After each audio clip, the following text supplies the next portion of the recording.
இப்போது அண்ணன் அவர்கள் பேசுவார். இப்படி பண்ணிட்டு போகணும் போகும்போது, இல்லைன்னா இப்படி இன்னும் சும்மா எந்திரிச்சு போகக்கூடாது. அடுத்த வாட்டி இருந்தீங்கன்னா வணக்கம்.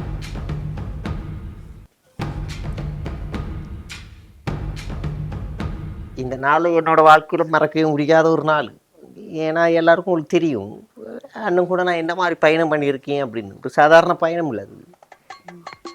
அண்ணன் கூட என்ன இருந்து எப்படி இருந்தேன், அண்ணன் கூட என்னென்ன பேசியிருக்கேன், என்ன மாதிரியான பயிற்சி எடுத்திருக்கேங்கிறதெல்லாம் 2 பேருக்கு தான் தெரியும்.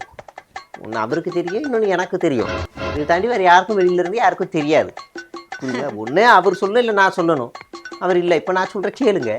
ஆமா ஆமா, ஏன்னா அங்க போயிட்டு போர்க்காலத்துல போய் ஆமக்கறி சாப்பிட்டது, அப்புறம் வந்து அண்ணன் சாப்பிடும்போது பின்னாடி ஒரு 4 பேரை வச்சு அண்ணன் என்னென்னலாம் சாப்பிட்றாரு, கருவேப்பிலையை ஒதுக்குறாரா இல்லை எலும்பு ஒதுக்குறாரா நோட் பண்ணிக்கோங்க, அடுத்த தடவை அதை பார்த்து பண்ணுங்க அப்படின்னு சொன்னது.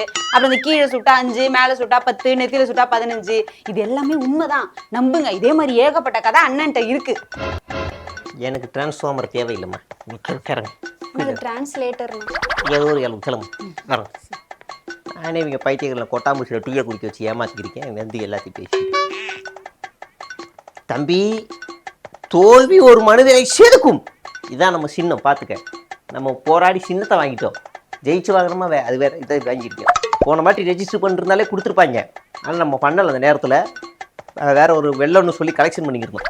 சின்னத்தை பார்த்துக்க, இந்த சின்னத்துக்கு ஓட்டை போட்டுரு. புரியுதா? சின்னம் தாண்டா, மண்டைக்குள்ள அதை மட்டும் வச்சுக்க. மைக்கு இல்லை நம்ம சின்னம். இனிமேல் மைக்கு நம்ம சின்னம் இல்லை, இதுதான் சின்னம். புரிஞ்சா? போட்டுக்க.